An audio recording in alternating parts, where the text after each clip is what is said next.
Very a joyful moment and very proud moment to receive this award.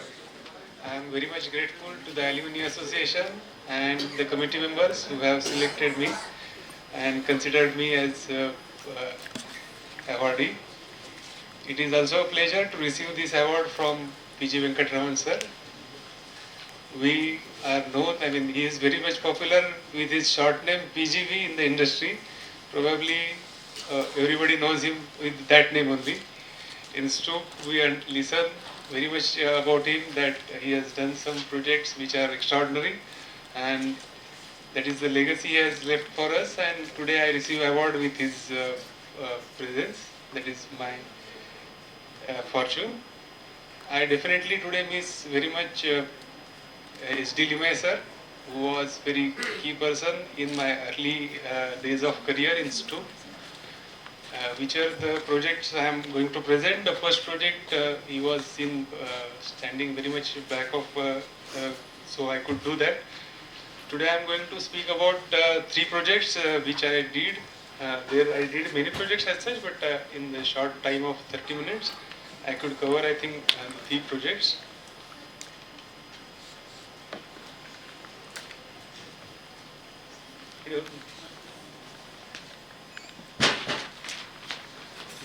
Slide next.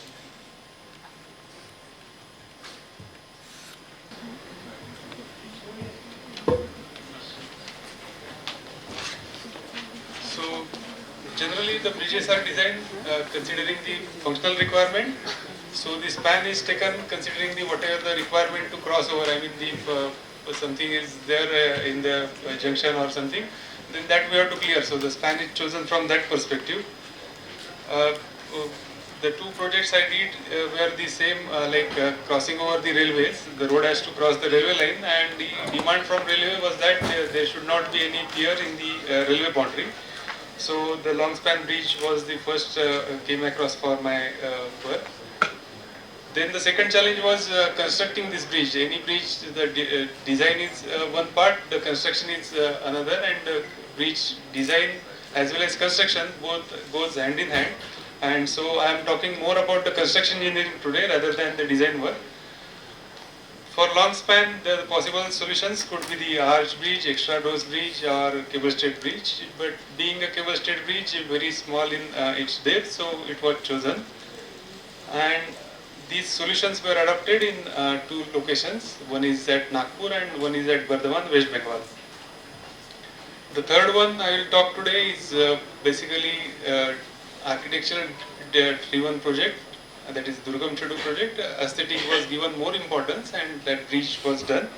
So which was a new experience for me. Generally the bridge designers don't came across with the architects, so that the third bridge will be interesting for everybody. So today's presentation will be on these 3 bridges. One is cable stayed bridge at Nagpur, then the second is cable stayed bridge at Bardhaman, West Bengal, and the third is Durgam Chedu bridge, Hyderabad. So for Nagpur, the total span length was 200 meter, and the pylon was placed at this center, not exactly at the center. So the 2 spans on the right and left were not exactly balanced. One was 88 meter, another was 112 meter. It was a 6-lane bridge, so 2 separate 3-lane carriageway were there. The bridge locations we can see in the image, that is across the Nagpur railway station, which is the busiest station. It is a Rajdhani road. So on the right side of the plan we can see the Nagpur station platforms, and on the left side we could see the railway yard, and the pylon was placed somewhere in between, so that that place was available for putting the pylon. Then the railway has demand that they have to get the clear boundaries because their yard modification, yard remolding was proposed. Then we can see there is a junction on the right side bottom where we could not cross it. That was the key point of it. At the same time, we have to achieve the required clearance at the first platform. So the distance available was just about 100 meter, and there the solution could be the small depth superstructure. So the cable stayed bridge was chosen. The general arrangement of cable stayed bridge is like shown in the drawing. Pylon height is almost 45 meter above the deck. the one side of bridge is 112 meter, other side is 88 meter. The two separate pylons were there. The existing bridge was at the right side. So first the left bridge was constructed, then the existing bridge was demolished, and then the second was constructed.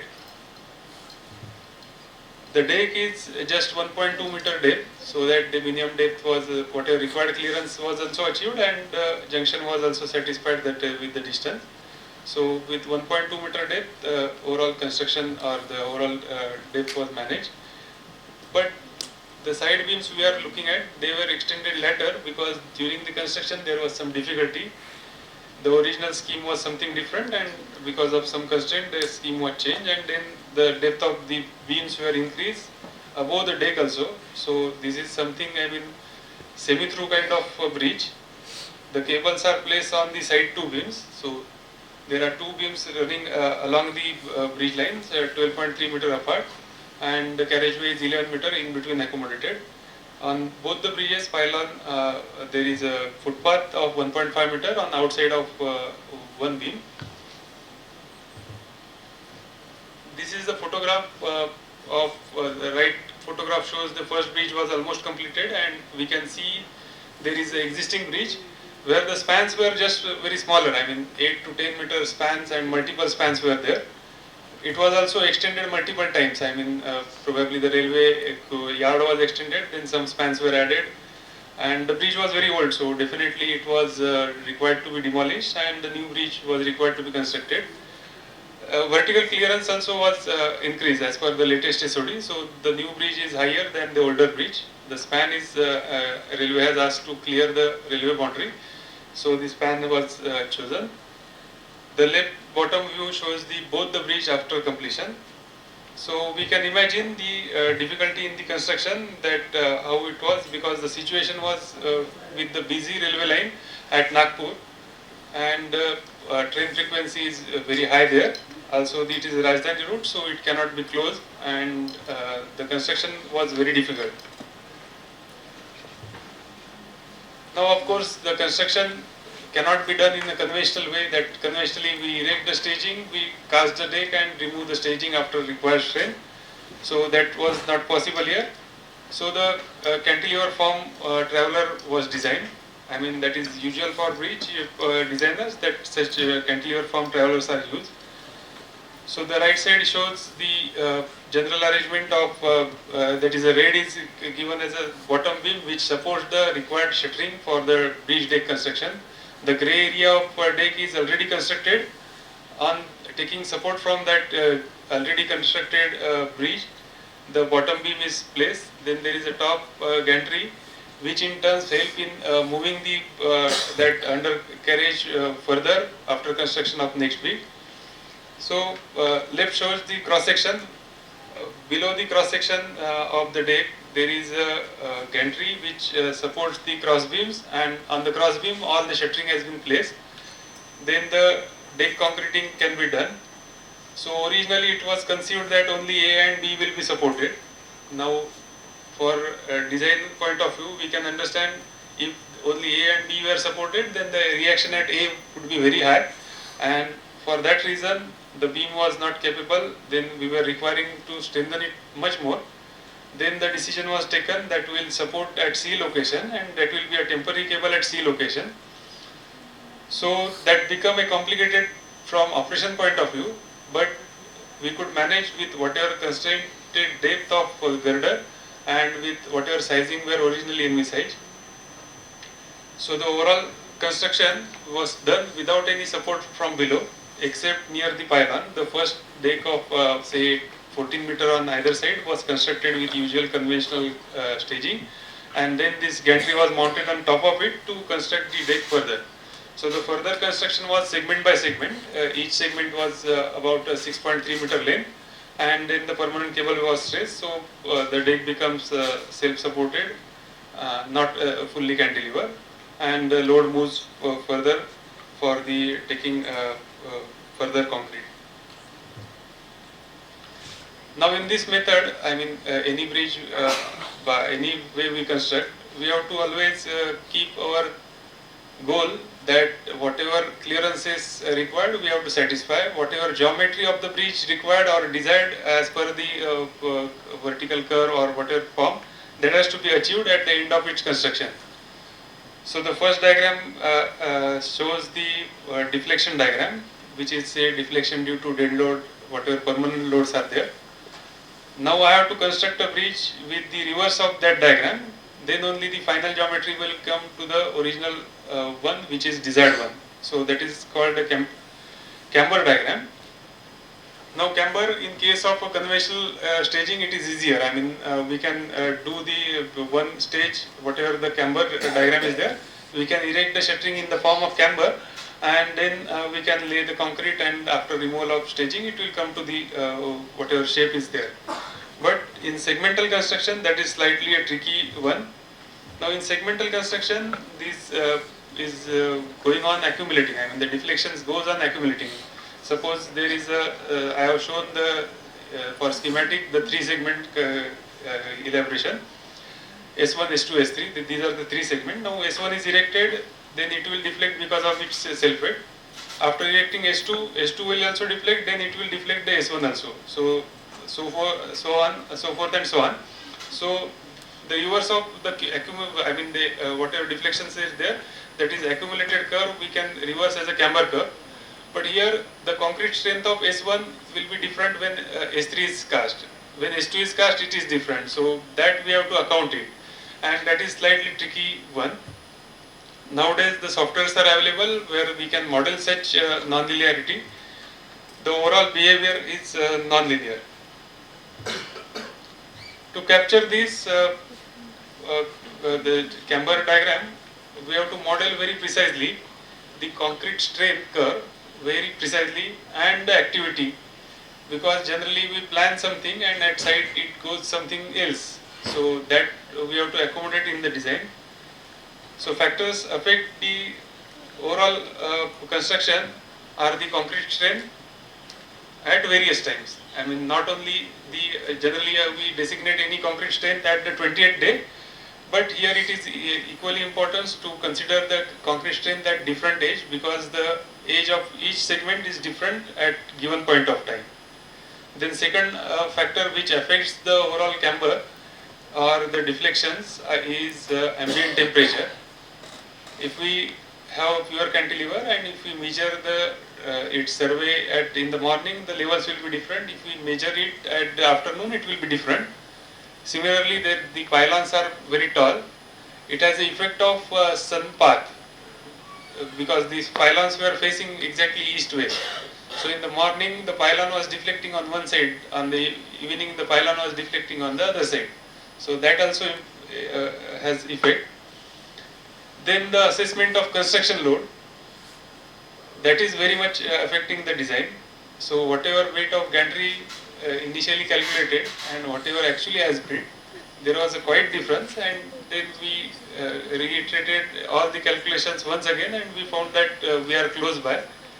So with that assessment of actual dead load and the construction equipments that contractor has planned, that has to be considered in such a calculation of camber diagram. Then of course whatever stages of construction that were planned, that has to be correctly modeled in the analysis itself, so that all the activities are captured very correctly. Like generally there are activities, they will erect for staging, they will put the concrete, then it will reach some strain, then the staging will be removed, then the deck erection gantry will be installed, then it will be moved further, then it will be temporary stress or whatever. All these activities are minutely noted down. Its timeline has to be fixed, because the age of concrete has also that effect. So I have to, that stages of constructions are also important, and those were correctly taken care. Nowadays the CEB FIB model is popular one to assess, analyze the concrete strength at different time. So CEB FIB model 90 was used. In that model, the concrete strength at any time can be considered with the expression mentioned here. Also, it calculates the effect of creep and shrinkage. I mean, the concrete deflects because of the sustained load, that is called creep. Also, it exhibits shrinkage. So, shrinkage in the initial period is high, and capturing that in assessment of deflection is very much important, and that is available in any modern software, and such modeling was done. Modeling was done initially with finite element method and shell element, but it was taking too long time to analyze, and then we shifted to some grillage model, and we found that the results were close by with whatever we model, and then we continued with the grillage model, which was faster to take trials, because anything which we do, it is not at one go. I mean, we plan something and at site it happens something else. So we have to reiterate the whole process and do the corrections for the next cycle. Then this grillage model was more effective, and so the grillage has been considered. Now the deck and tower monitoring is very much important during the construction.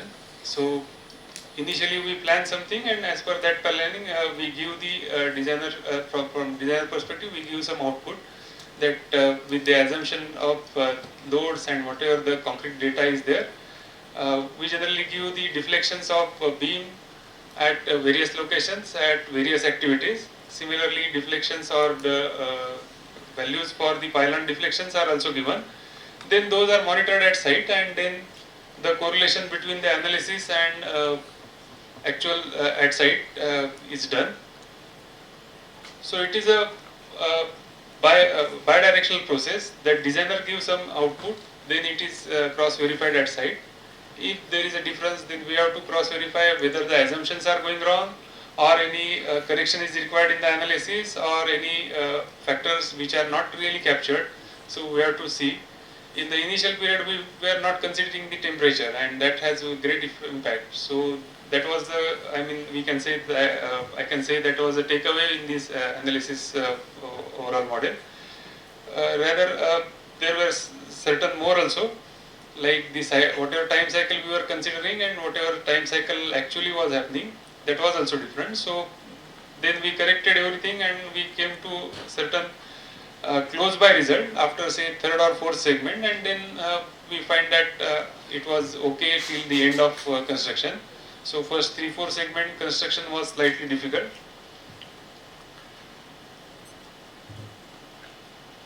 Now coming to the second bridge, that is ROB at Bardhaman. It is in West Bengal. That is also the similar situation like Nagpur. It has also, I mean, very busy yard and busy station. Bardhaman is a famous station in, I think it is in Delhi-Kolkata line of railway. There the total length of bridge was 188 meter. In Nagpur it was 200, it is 188 meter. But here the unbalancing was more. I mean, the pylon location was chosen outside the railway boundary. So it was further, I mean, from execution point of view, that was a very out decision, that the construction of pylon away from the railway line is always desirable, and that was done. So the span on main railway yard or railway station side was 124 meter, and back side it was just 64 meter only. It was a 4-lane ROB, so there is 2 carriageways of 7.5, then there were footpath as a mandatory requirement. So the general alignment drawing looks like this.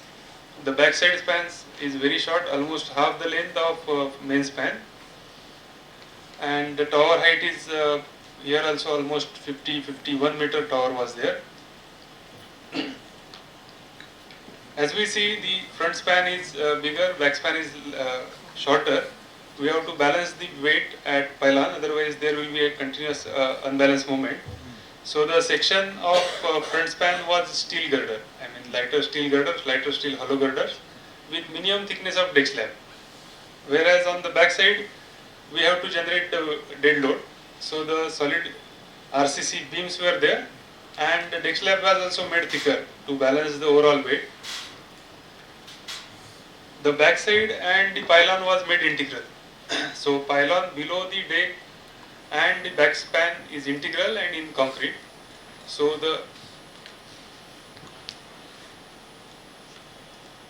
this much area is integral. Above this pylon is in steel. Steel segments were done. So by the time foundation and this backspan was done, all the girders as well as pylon fabrication was ready. And so erection of this pylon as well as erection of the front span was much faster as compared to our earlier case of Nagpur, which was totally in concrete. Now the construction sequence typically was planned like between the backspan was constructed first, the two piers and the backspan integral was constructed. Then the three steel pylons were erected using gantries, using crane, tower crane. Then the erection of first panel is done with again with the cranes, and those were fixed. After that, the steel members of each member, each segment were erected using the specially designed deck erection crane. I will show in next slide. So the material for the next segments was fed from the back side. There was nothing disturbance for the railway. That railway is below, and all the materials for the construction of deck on railway was fed from the back side. There is a crane standing on the first front panel, which supports these whatever feed segments are there. It holds the segment till it is connected to the already constructed deck. Then the permanent cables are stressed. Then here the deck slab was constructed with precast panels. So precast panels were placed, and then the remaining portion, small portion of in situ concreting was done. So construction wise this was much faster and much precise as compared to the earlier case. So the same sequence was followed till the end of construction. This is the earlier side was showing the second panel erection. Now this is the erection of last panel, 10th panel. The crane is moving for taking the erection of second panel, 10th panel, that is the last panel.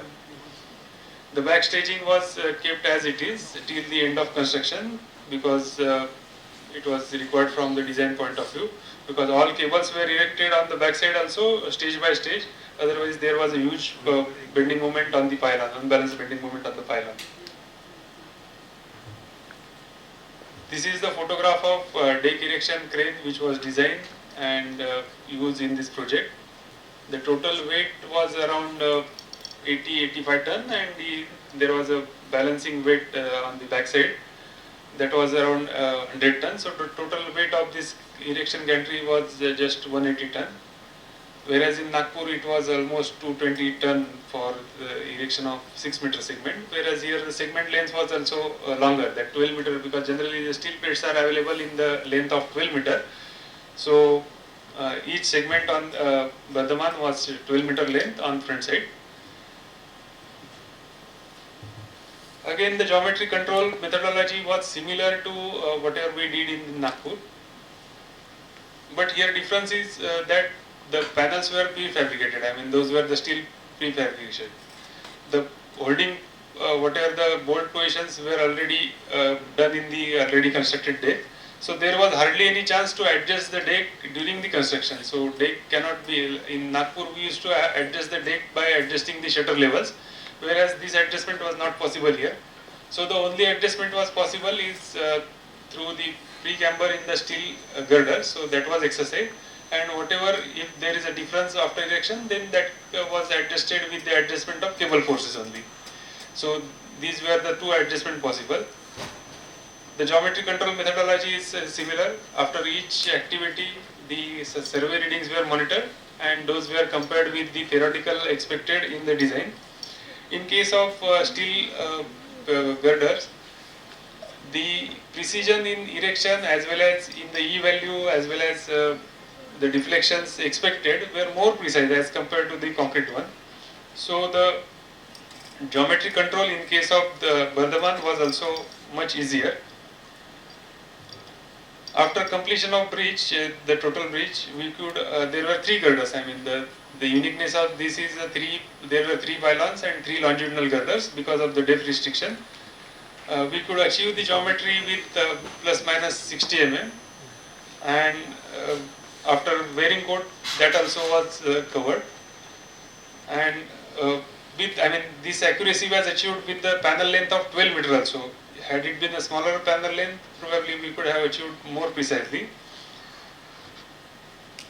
Now this, after looking at the construction of both the bridges, I think the Bardhaman was planned after the Nagpur pylon was constructed. Then they took decision of shifting the pylon outside the railway boundary for safety reason and changing the deck from concrete to structural steel. So that was the decision from authority itself, and the construction was so faster that this, before completion of the second bridge in Nagpur, the Bardhaman was completed. Though they were started much later, it was completed very faster, and that's the reason now it is popular in railway.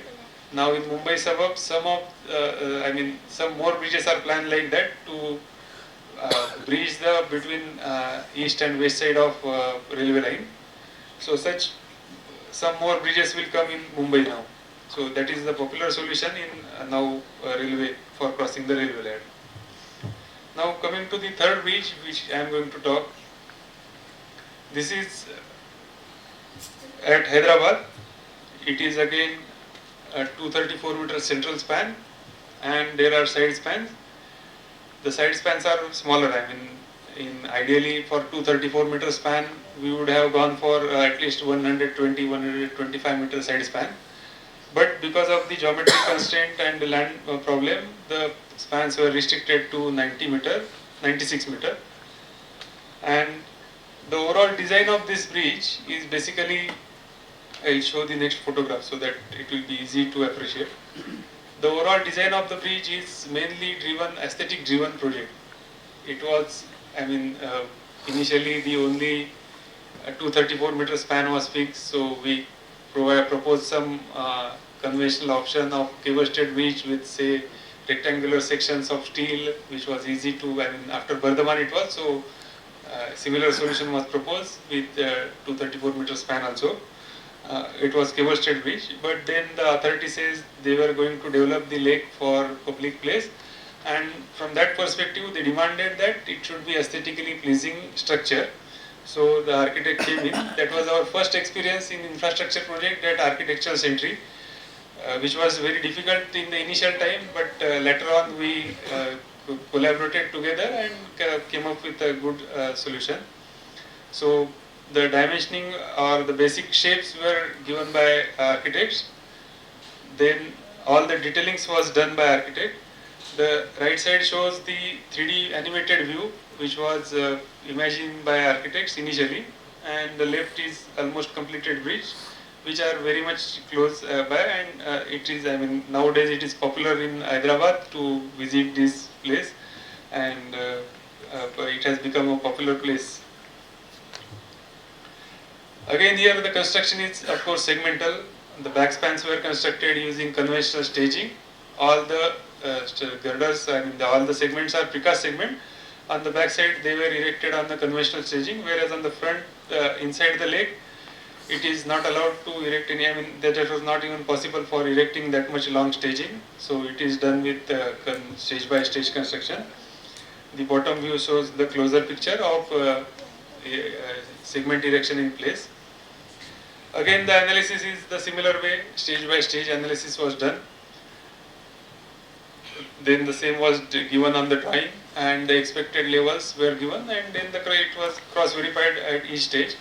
Here the advantage was the deck is very steep. This is called extra dose bridge, which has got very deep beam and steep deck. It is not much sensitive for the deflection. So the geometry control itself was not much issue, but it has a disadvantage also. Once the deck is steep, the adjustment, if anything goes wrong, then the adjustment is also a difficult one.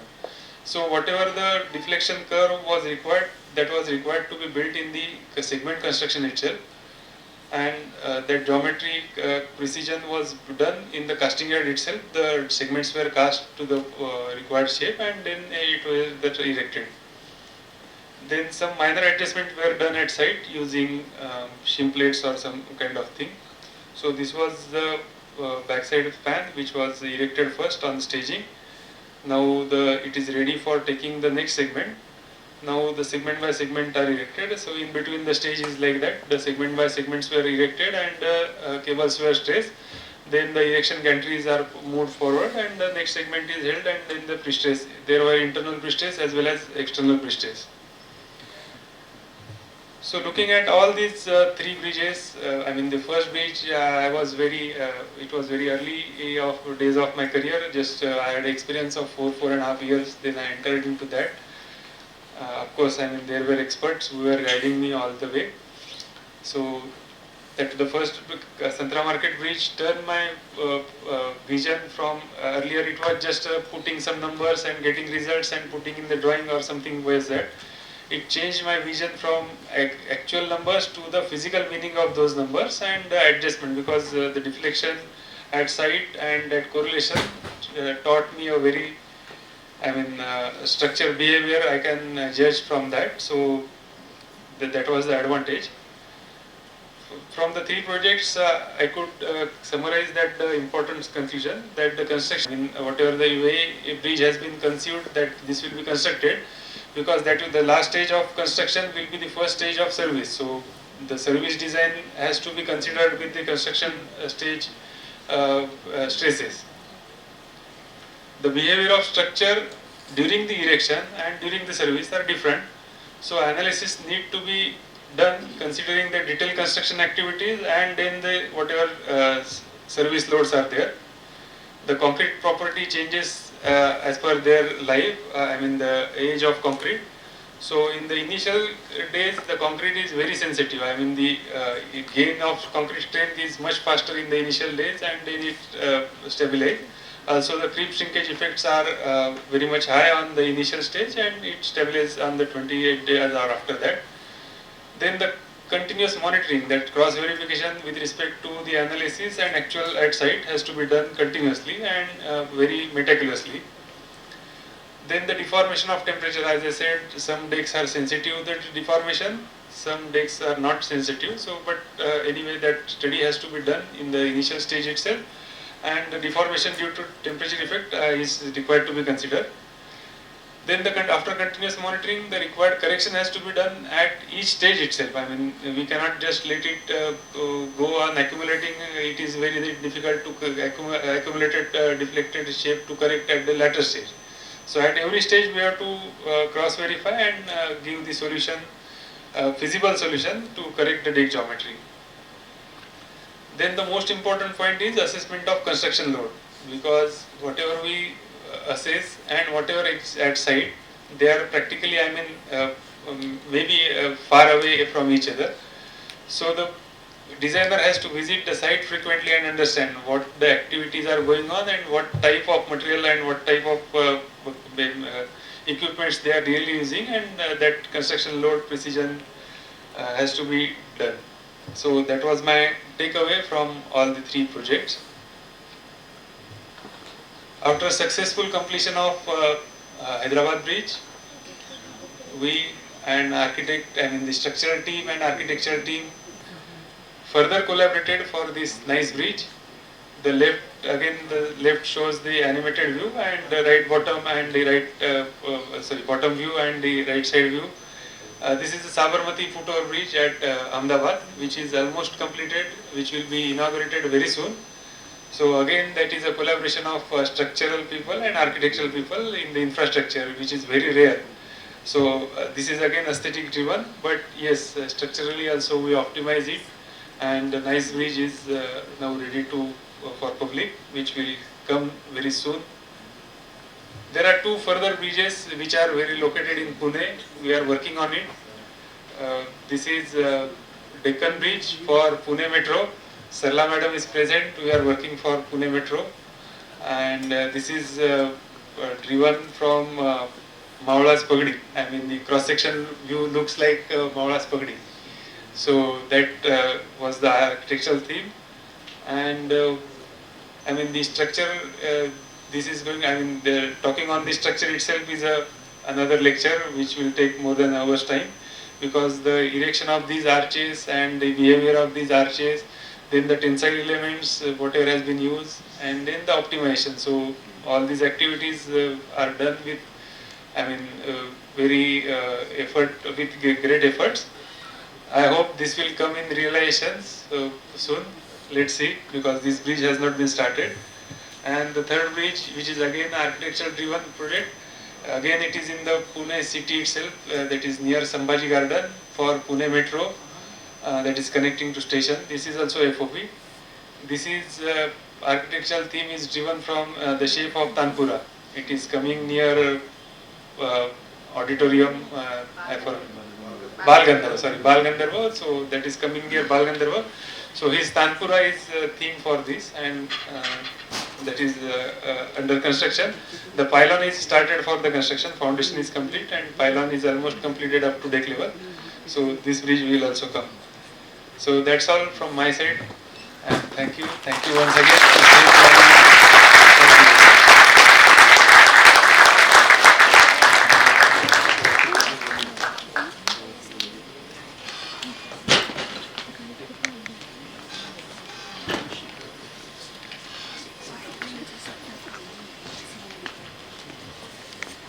Any questions from the audience are welcome.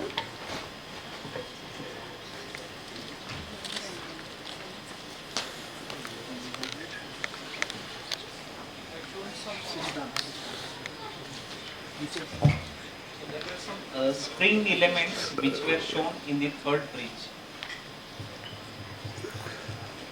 This? Yeah. The staging is resting on not exactly on hard strata. It is resting on I'll not say loose strata, but not exactly on the rock. So the deformation of staging has to be considered. Otherwise, that pre-camber could not be done properly. So that spring values were the it was taken from plate load test. Some plate load tests were done in the randomly, and then those springs were decided. And during construction, whatever the previously defined camber values, how much accuracy you could achieve? At the, I mean, that is a total span is 234 meter span. So roughly 120 meter from either side is a cantilever.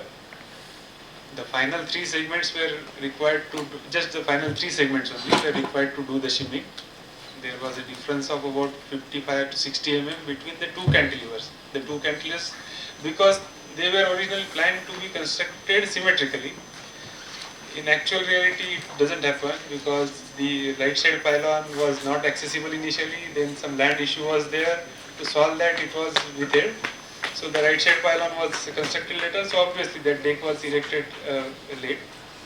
Then we decided to stop the construction of left side, but again that was a pressure because some progress has to be seen at site. So I mean, left deck was constructed. But after all, also there was a 60 mm difference between the two side of cantilever in 120 meter span. But they were adjusted in 3 segments on either side. So total 6 segments were done with some correction at site with shimming plate and epoxy grouting, etc. And that was achieved. Thank you.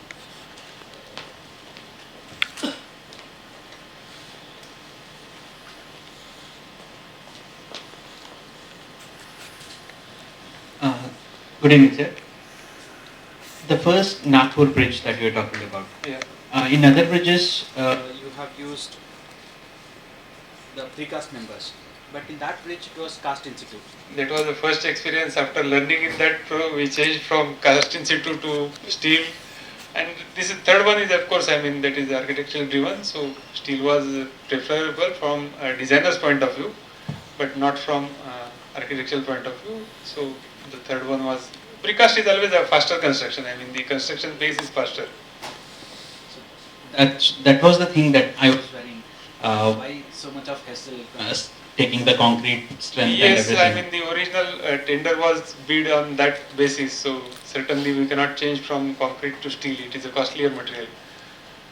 But at the end, we found that had it been converted to steel, the life of everybody would be easier. I mean, but I mean some things are not in control of a designer only. That has a cost implication also.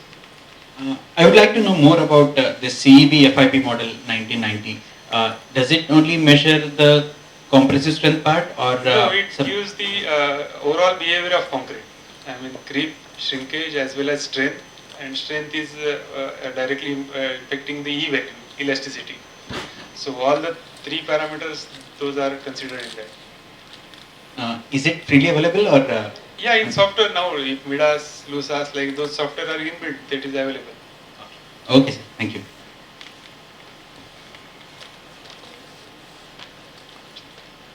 Thank you.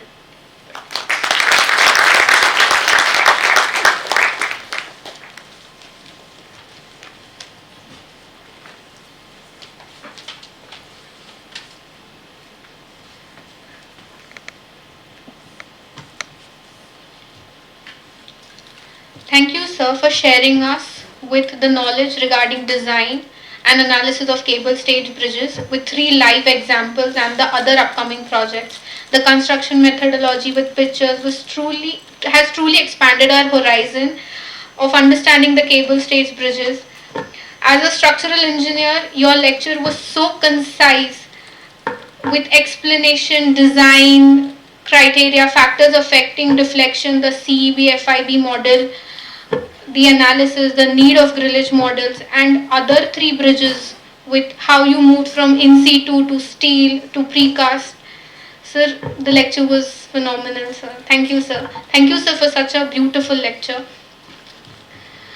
I would like to invite our SB Joshi awardee, Mr. PG Venkatram, Chief Technology Officer at L&T Infrastructure, to present his lecture on Journey of an Engineer.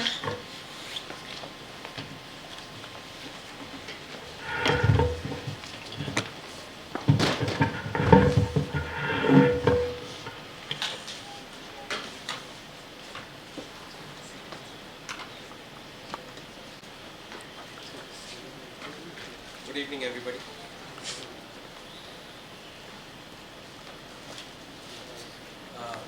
Good evening, everybody.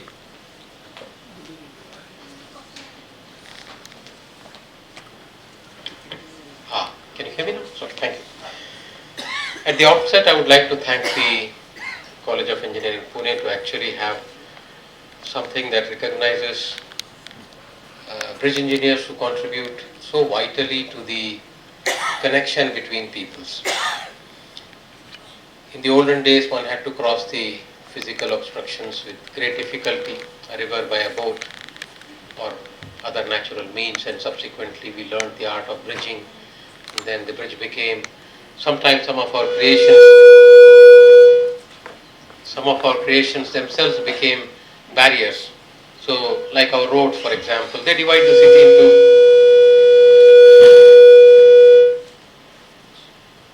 our cities into parcels of land.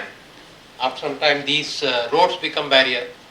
So we become creative, and we create great separators to cross over one barrier created by ourselves. So it's nice to see that people like us who do our best to make life easy for others recognize to that extent. I definitely am grateful to College of Engineering, Pune's Alumni Association for recognizing these efforts in general. The only thing I feel very diffident about is looking at it as an achievement, because I still look at myself as somebody who knows so little about the whole aspect of bridge engineering.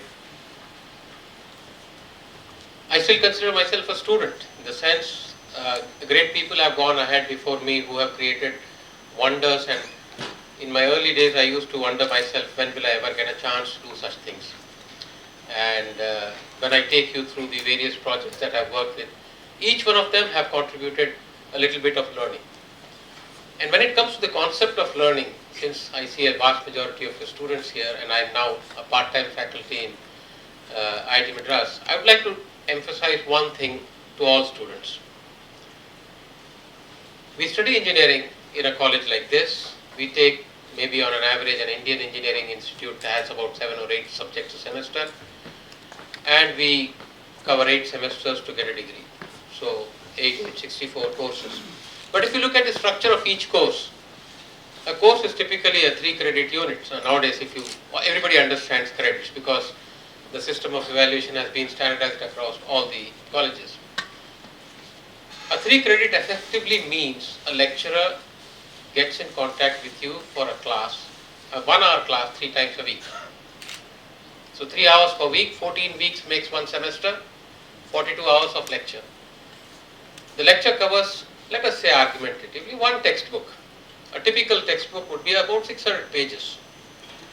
Do you really believe 40 hours is enough to teach 60 hours, 650 pages?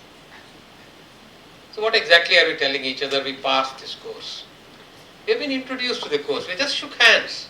We just got to know each other. Now it's the rest of us. The rest of our life is left to make sure that the 650 pages which we missed in the classes, we cover it up in the remaining part of our life. If you don't do that, we will find our professional life very, very difficult. Very difficult for us. So, the one thing which I keep looking for when I go recruiting people is how much of your learning ability you have kept yourself, the spark alive in you. Colleges can put in the, I won't even say the best of the foundations, but the rudimentary foundations. You need to strengthen it throughout your career. Throughout your life, you need to strengthen it. And remember one thing, somebody has very wisely said, whose life is it anyway? College has spent its 4 years, prepared you for something, their role is over. The remaining 40 years is your own. What you do with it, it's in your control. So that's why I would strongly recommend each one of you who is just beginning the career or going to begin your career to make sure you never get away from learning. The classic example of we all call ourselves having a professional degree. All engineering degrees are called professional. What's professional about it? I check with you, you take your end semester exam as a measure of your work. You pass it. After that, what do you do about that subject? Memory erase button, because we have a next exam to write. But a true professional is somebody like Sachin Tendulkar or a Roger Federer, who plays a match, he wins it, goes back home, maybe takes a rest for a little bit, and then takes his racket, goes to the practice courts and hones his skills. How many of us do that? For us, structural analysis course 1 is over, structural analysis 2 course will start next semester, steel design 1, steel design 2, special structures. We are endlessly going in that cycle. In that process, somewhere along the line, we are forgetting the fact that we are the masters of our profession and we need to make sure that we continuously educate ourselves. So when I see that and when I see this recognition, I feel that I'm not yet ready for it. I have a lot more to learn. I have a lot more to do before I really make what I call as a significant contribution. So in that spirit, I will take you through to few of the projects. Unfortunately, when I started the preparation, I had no idea what would be the time limit given to me. To that extent, I would request your organizer next time to tell the speakers in advance. I suspect I may overshoot the time. In that case, I will cut out some of the things. But I hope I get a chance to take you through all the projects that I would like to talk about, because each one of them has taught me something that is unique, which I have not forgotten, which carries on from one project to other, and that's what you will recognize in your life as your professional growth. So, the first project, I was all of 24 when I got to do this job.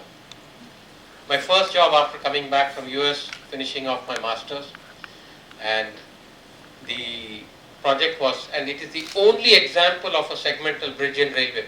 Railways don't like segmental bridges. They like their monolithic structures.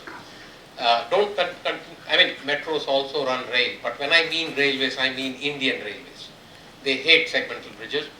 This was the first and the only example of it. And the background behind why it became a reality also, you should know.